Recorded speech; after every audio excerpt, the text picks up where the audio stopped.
Hello class 8, तो welcome back to your online classes Educare. तो आज अपन हिंदी स्टडी करेंगे क्लास 8 की। हिंदी में अपन ने इससे पहले 1 to 7 लेसन कर चुके हैं अपन, और होप सो वो सारे अपनी अपनी फेयर नोटबुक में भी राइट कर रखे होंगे और उनको आपने अच्छे से लर्न भी कर लिया होगा, क्योंकि अभी अगले महीने से आपके एग्ज़ाम्स भी शुरू हो रहे हैं। ठीक है ना। तो आज अपन लेसन 8 है वो स्टडी करेंगे। अपने लेसन का नेम क्या है? सबसे कठिन, यह सबसे कठिन समय नहीं है। ठीक है ना, यानी इस समय को अपने को सबसे ज़्यादा कठिन समय नहीं मानना है। ये जो कविता है ये जया जादवानी की कविता है, जो आपकी पाठ्य पुस्तक का नेम क्या है? वसंत। आपकी पाठ्य पुस्तक है जिसको अपन पढ़ रहे हो उसका नेम क्या है? वसंत। इससे लिखी गई है।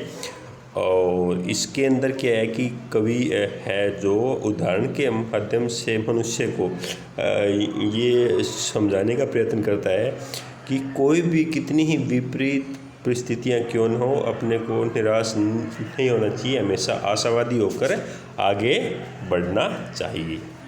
ठीक है, तो अपन देखिए इस कविता को पढ़ते हैं। नहीं, यह सबसे कठिन समय नहीं, अभी भी दबा है चिड़िया की चोंच में तिनका, और वह उड़ने की तैयारी में है। अभी तो जलती हुई पत्ती थामने को बैठा है हाथे। यानी इस कविता के अंदर इंसान को, मनुष्य को समझाते हुए जो कवित्री है वो ये कहना चाहती है कि यह जो समय है, जो अब का जो समय, ये बिल्कुल कठिन समय नहीं है कि आप इसको एकदम कठिन समय मत मानो, और आपको इससे निराश होने की भी ज़रूरत नहीं है। और आपको क्या है कि अपने लक्ष्य की तरफ बढ़ना है। बिना जैसे अभी भी एक चिड़िया, इसके अंदर बताया गया है, अभी भी एक चिड़िया अपना घोंसला बनाने के लिए अपनी चोंच में तिनका दबाकर उड़ने की तैयारी में। इसका मतलब क्या हो गया? वह तिनकों से घोंसला बनाने में लगी हुई है। ठीक है, उसे जीवन में अभी भी विश्वास है कि, क्या विश्वास है कि इसी प्रकार से पेड़ से गिरती हुई पत्ती को थामने को कोई हाथ तैयार है। अर्थात मुसीबत, अर्थात क्या हो गया कि मुसीबत में, कोई भी मुसीबत आए, उस मुसीबत से भला परेशान व्यक्ति को सहारा देने के लिए कोई न कोई आगे से आ जाता है। यानी आपको कोई दिक्कत परेशानी आती है तो आप आशावादी हो, तो आपके उस संकट को उबारने के लिए कोई न कोई आपकी हेल्प के लिए ज़रूर आ जाएगा। अभी भी ऐसे लोगों की कमी बिल्कुल भी नहीं है जो कि एक दूसरे की हेल्प करते हैं।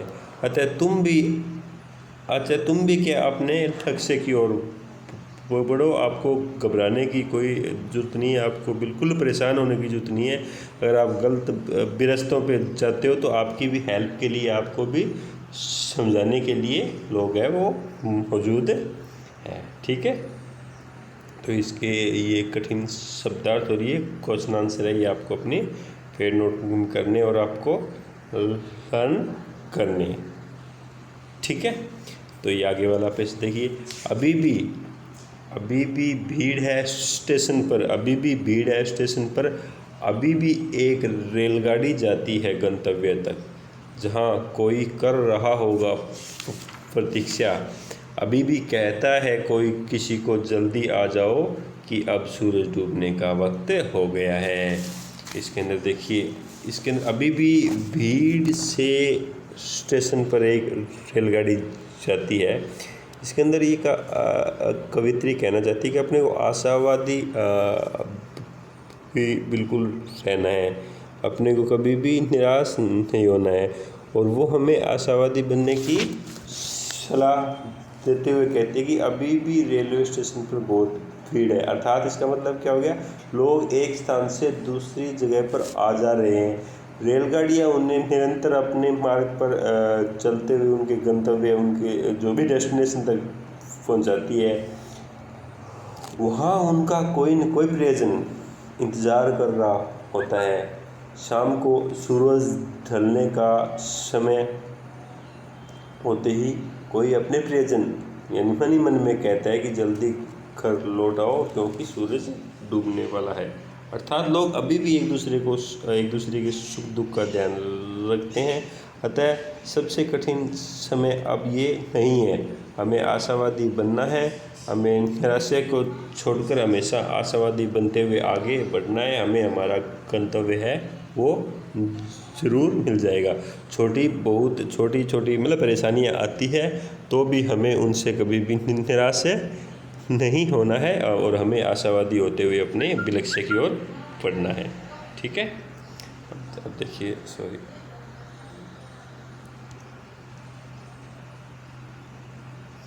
अभी कहा जाता है उस कथा का आखिरी हिस्सा।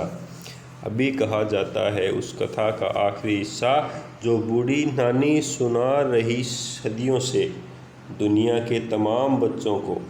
अभी आती है एक बस अंतरिक्ष के पार की दुनिया से लाएगी बचे हुए लोगों की खबर।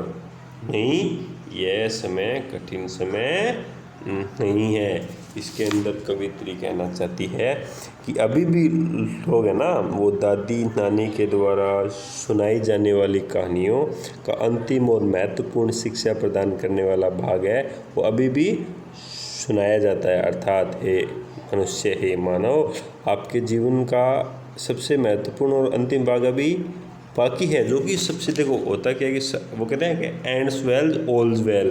तो अभी आपके जीवन का महत्वपूर्ण भाग है, जो अंतिम भाग है वो भी बाकी। जैसे कहानी सुनाई जाती है, कथा सुनाई जाती है, उसका मेन सारांश उसके आखिर में होता है ना, तो वैसे ही आपके ज़िंदगी का सारांश अच्छी चीज़ है वो अभी बाकी है। तो आपको अभी भी घबराने की ज़रूरत नहीं है, तुम्हें बिल्कुल भी निराश होने की ज़रूरत नहीं है। ठीक है, अब आगे देखिए।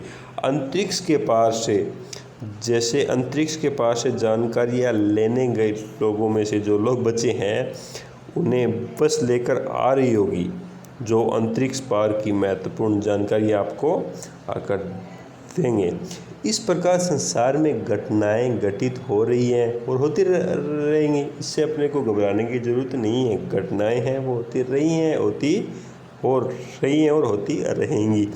अतः हे मानव, हे इंसान, तुमको कतई इससे निराश होने की ज़रूरत नहीं है और आपको सिर्फ अपने लक्ष्य की तरफ, अपने गंतव्य की तरफ, अपनी डेस्टिनेशन की तरफ निरंतर बढ़ते रहना है। और किसी भी तरीके से आपको घबराने की ज़रूरत नहीं है और परेशान होने की ज़रूरत नहीं है। इस दुनिया में हर प्रकार के लोग हैं जो आपकी हेल्प के लिए भी बैठे हैं। जब भी आपको किसी चीज़ की ज़रूरत होती है तो आपको वो निश्चित रूप से मिल जाएगी। ठीक है, तो ये छोटी सी कविता थी, बहुत ही सुंदर। तो अभी आपको इसके प्रश्नोत्तर है वो छोटे वाले अंदर वाले भी करने हैं और इसके अलावा इसके जो है आपके प्रश्न है 4 है वो 1 to 4 वो भी करने जो कि आपकी बुक के अंदर दिए हुए हैं। ठीक है ना, तो ये पूरा जो लेसन है आपको अच्छे से करना है।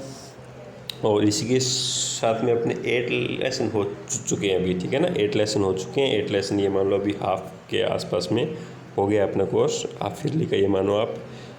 और हो सकता है कोर्स आपका रिड्यूस कर दिया जाए फाइनल एग्ज़ाम के लिए, तो एक बार अपने 8 ही लेसन करेंगे। ठीक है ना, और इसके बाद में आपके इंग्लिश ग्रामर में भी लेसन हो गए थे अपने 6 हो गए थे ना, तो उसके अंदर भी अपन 2-3 लेसन और करेंगे। ठीक है ना, तो उसके बाद में अपना ऑलमोस्ट हाफ ईयरली तक का कोर्स हो जाएगा।